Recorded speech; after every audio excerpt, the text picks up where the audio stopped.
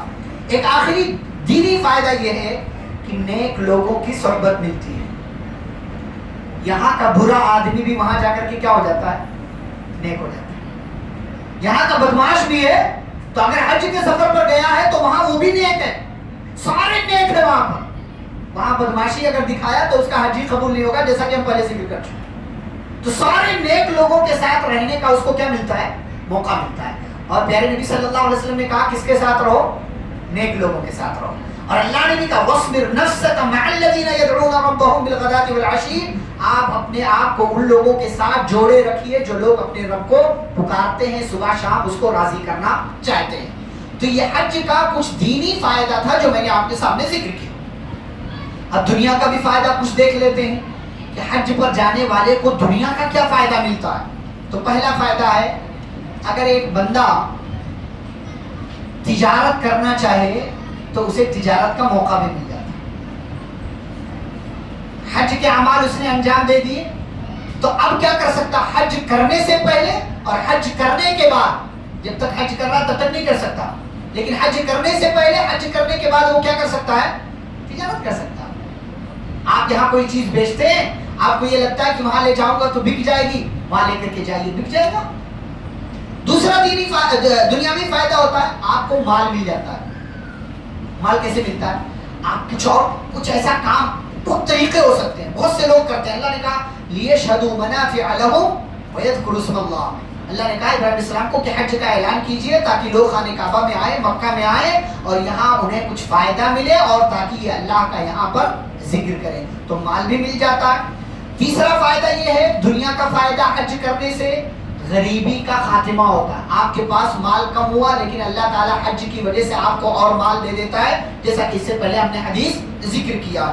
چوتھا فائدہ کیا ہوتا ہے دنیا کا, کہ مختلف ملکوں سے آنے والے لوگوں سے ملنے کا کیا ملتا ہے, موقع ملتا ہے. بھئی کوئی فلسطین سے آیا ہوا ہے, کوئی عراق سے آیا ہوا ہے, کوئی اور کسی شہر سے, امریکہ سے آیا ہوا ہے, کوئی انگلینڈ سے آیا ہوا ہے. آپ اگر انگلش جانتے ہیں, عربی جانتے ہیں, آپ بات چیت کر سکتے ہیں. بھئی آپ کے یہاں کا کلچر کیا ہے, آپ کے یہاں کھانا کیا چلتا ہے, ساری چیز جو چاہیں آپ پوچھ سکتے ہیں. مختلف طرح کے لوگوں سے ملاقات کرنے کا موقع مل جاتا ہے, وہاں کی چیزوں کے بارے میں جاننے کا موقع ملتا ہے. اور یہ بہت اچھی چیز ہے کہ آپ دوسرے لوگوں کے بارے میں جانیں, وہاں کی زندگی کیسی ہے. تو یہ ایک اور دنیا کا فائدہ ہے. ایک اور دنیا کا فائدہ کیا ہے, تو ماشاءاللہ اکثر لوگوں کے رشتہ دار وہاں ہوتے, کسی کا بیٹا ہے, کسی کی بیٹی ہے, کسی کا کوئی اور رشتہ دار ہے. اب آپ یہاں سے حج کے لیے جائیں تو ایک دنیا کا فائدہ کیا ملتا ہے, رشتہ داروں سے ملاقات ہو جاتی ہے. ورنہ وہ آتے ہیں یہاں پر پھر ملاقات ہوتی, آپ یہاں سے گئے وہاں پر تو ان سے ملاقات ہو جاتی ہے, اور اس طریقے سے صلہ رحمی کرنے کا ایک موقع بندے کے ہاتھ لگ جاتا ہے. ایک اور فائدہ یہ ہوتا ہے کہ وہاں پر جا کر کے آپ جو تجارت کرنے والے افراد ہیں ان سے مل کر کے آپ تجربہ بھی لے سکتے ہیں کہ آپ یہ جو تجارت کر رہے ہیں اس کو اگر ہم اپنے ملک میں کریں تو کیا راستہ ہو سکتا ہے, کیسے کرنا چاہیے. کیوں, اس لیے کہ آپ دیکھیں وہاں پر چھوٹی چھوٹی جس کام کو ہمارے یہاں لوگ کرنا مایوب سمجھتے ہیں, اپنی شان کے خلاف سمجھتے ہیں, وہاں بندہ بڑی آسانی سے کر کے اچھا خاصا مال کما رہا ہو. جو بندہ یہاں پر کام نہیں کرنا چاہتا وہی وہاں پر جا کر کے مزدوری کرتا ہے, 9 گھنٹے 10 گھنٹے کرتا ہے. وہی کام اگر یہاں تجارت کی طریقے سے کرنا شروع کر دے, اللہ بہت سی برکتیں رکھتے ہیں. تو یہ تجربہ ملتا ہے تجارت کرنے کا کہ کیسے تجارت کرنا چاہیے, مختلف لوگوں سے ملاقات کر کے آپ دنیا کا یہ فائدہ حاصل کر سکتے ہیں. ایسے ہی ایک اور دنیاوی فائدہ آپ کو جو ملتا ہے جس میں دینی فائدہ بھی ہے, وہ یہ کہ ہم مال کہاں کہاں لگاتے ہیں. کبھی کسی نے حرام میں لگا دیا, کسی نے جوئے میں لگا دیا, کسی نے کبھی مسجد میں, چلو اللہ نے توفیق دیا مسجد میں دے دیا, کسی نے مدرسے میں دے دیا. لیکن مال کو بہترین جگہ لگانے کا ایک موقع کیا ہے, حج کی صورت میں. اگر آپ آپ نے اپنا مال حج میں لگا دیا تو گویا کہ آپ نے بہترین انویسٹ کیا، دنیا کے حساب سے بھی اور دین کے حساب سے بھی۔ سب سے بہترین جگہ جہاں اپنا بندہ بہت سارا مال لگاتا ہے وہ ہے حج کرنا۔ بندہ حج کے سفر پر جاتا ہے، اسی لیے نبی صلی اللہ علیہ وسلم نے کیا فرمایا، جس کا حج کا ارادہ ہو تو اسے کیا کرنا چاہیے، جلدی کرنا چاہیے۔ کیوں؟ اس لیے کہ کبھی بندہ بیمار ہو جاتا ہے تو بیماری میں سارا پیسہ چلا جاتا ہے، کبھی گھر میں کوئی حادثہ ہو گیا اللہ نہ کرے تو مال وہاں چلا جاتا ہے، کبھی کسی رشتہ دار کا گھر میں کسی بندے کا ایکسیڈنٹ ہو گیا، کوئی اور مصیبت آ گئی، وہاں سارا پیسہ لگ جاتا ہے۔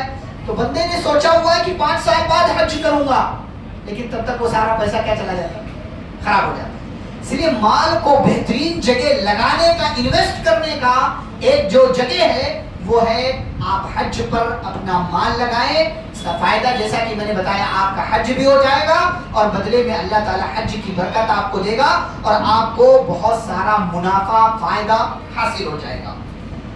حج کے فائدے دیکھنے کے بعد آئیے ہم دیکھتے ہیں کہ حج کے مقاصد کیا ہیں، اللہ نے کس وجہ سے حج کو فرض کیا ہے، حج بندہ کرنے کے لیے کیوں جائے یا کیوں جاتا ہے۔ پہلا مقصد، تاکہ اللہ کی توحید کو کیا کیا جائے، ثابت کیا جائے۔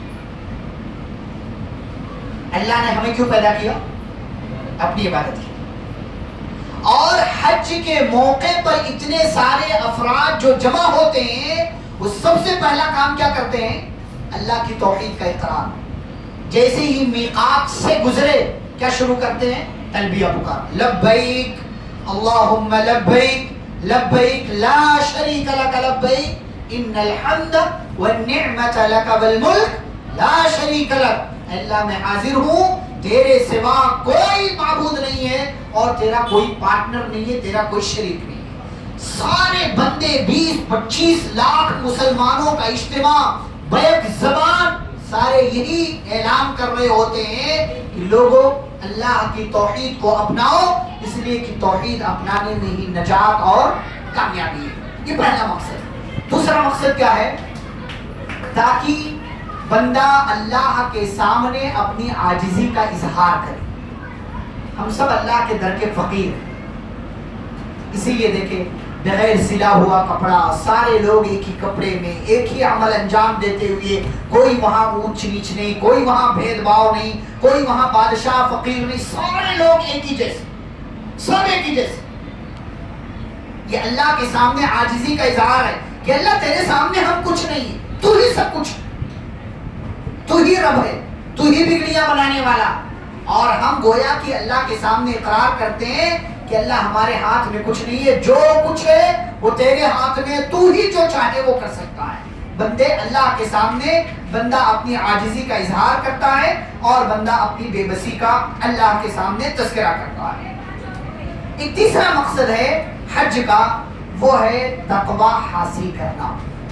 ابھی آپ نے رمضان کے روزے رکھے، اس کا مقصد کیا تھا، لعلکم تتقون، تاکہ تم متقی بن جاؤ، تمہارے اندر تقوی آ جائے۔ حج کا مقصد بھی کیا ہے، تقوی۔ واتقونی یا اولی الالباب، اللہ نے جہاں حج کا تذکرہ کیا وہاں کہا اے عقل مندو میرا تقوی اختیار کرو، میرا تقوی اختیار کرو۔ اور حج میں تقوی کیا ہے، میں نے پہلے ہی شرط بتایا کہ جو بندہ حج کے لیے جائے، اگر دکھانے کے لیے جائے کہ ہاں سارے لوگ سمجھیں کہ حج پر گیا، لوگوں کو دکھانے کے لیے، حاجی کا ٹائٹل لینے کے لیے، تاکہ یہ سمجھا جائے کہ یہ بندہ دیکھو کتنا عظیم ہے کہ اس نے حج کا سفر کیا ہے، یا وہاں جا کر کے بڑائی کا جائے، میرے سامنے کوئی ٹھہرنا نہیں، دھکا دیتا ہے، کسی کو گالی دیتا ہے، لڑائی کرتا ہے، جھگڑا کرتا ہے، تو اس کا حج مانا نہیں چاہیے، اس کا حج مبرور نہیں، اس کا حج مقبول نہیں، اس کے حج کا ثواب اسے کچھ نہیں ملے گا، اس کا پیسہ بھی گیا،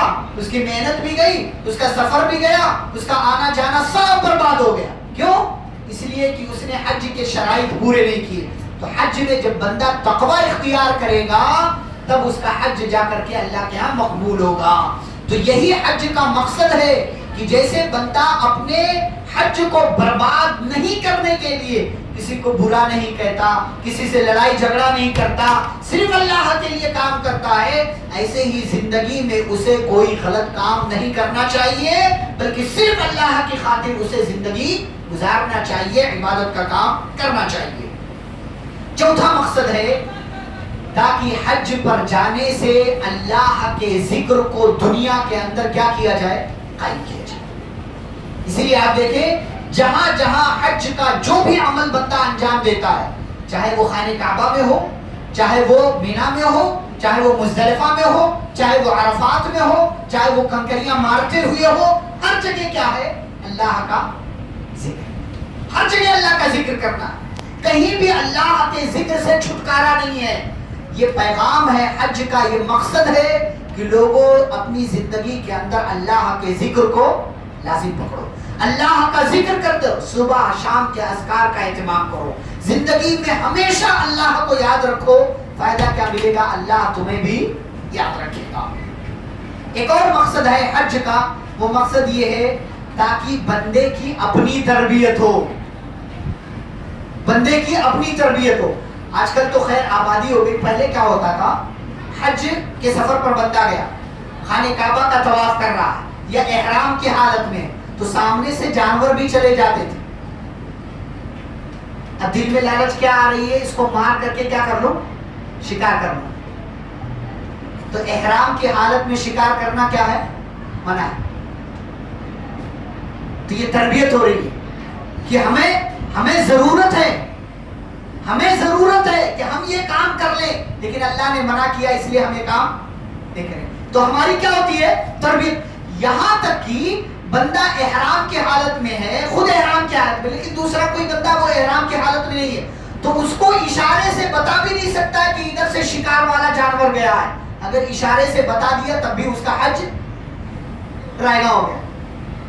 تو یہ تربیت ہو رہی کہ کنٹرول کرنے کا طریقہ آنا چاہیے زندگی کہ سامنے گناہ کا موقع ہے، لیکن بندے نے کیا کر لیا، کنٹرول کر لیا۔ یہی حج میں ہے، حج سے ہمیں یہ فائدہ ملتا ہے، اور یہ حج کا مقصد ہے کہ تاکہ بندے کو اپنے نفس پر کنٹرول کرنے کا طریقہ آ جائے۔ اور ایک دو باتیں بتا کر کے بات ختم ہوگی۔ ایک بات یہ ہے کہ تاکہ حج میں شامل ہو کر کے بندے کو میدان حشر کی یاد آئے۔ حج کا مقصد ہے ہم سب کو ایک دن مرنا ہے، اللہ کے سامنے حاضر ہونا، اسے حشر کا میدان کہا جاتا ہے۔ تو حج میں جب بندہ جاتا ہے تو وہاں پر بھی کیا ہوتا ہے، سب کو اپنی اپنی پڑی ہوتی ہے۔ اور دنیا میں حج میں پھر بھی بندہ جس کو بیوی کو ساتھ لے کر کے گیا تو بیوی کو دیکھ لیتا کہیں غائب نہ ہو جائے، چھوٹ نہ، وہاں بیوی کو بھی نہیں دیکھے گا۔ یوم یفر المرء من اخیہ، وہاں ہر بندہ دوسرے سے بھاگ رہا ہوگا، ہر ایک کو اپنی پڑی ہوگی کہ بھئی ہمیں نجات مل جائے۔ تو حج میں شرکت کرنے سے کیا یاد آتا ہے، میدان حشر یاد آتا ہے۔ اور یہاں پر تو بندے نے کپڑا بھی پہنا ہوا ہے، چپل بھی پہنا ہوا ہے، حشر کے میدان میں نہ کپڑا ہوگا نہ چپل ہوگا، بندہ ننگا ہوگا اور اس کے جسم پر کوئی کپڑا نہیں ہوگا، اس کے پیر میں کوئی چپل کوئی جوتا نہیں ہوگا۔ میدان حشر کی یاد دلائی جاتی ہے حج میں جو بندہ شامل ہوتا ہے۔ اور ایسے ہی امت کی تربیت ہوتی ہے، اتنا بڑا مسلمانوں کا اجتماع، اس سے تربیت دی جاتی ہے کہ مسلمانوں جیسے یہاں ایک ہو کر کے ہو، ایک ہی کلمہ پکار رہے ہو، سب ایک ہی ساتھ ایک کام کر رہے ہو۔ ایسا نہیں ہے کہ کوئی وہاں ہے، کوئی وہاں ہے، کوئی وہاں، سارے لوگ مینا میں تو سب مینا میں، سب مزدلفہ میں تو سب مزدلفہ میں، سب عرفات میں تو سب عرفات میں۔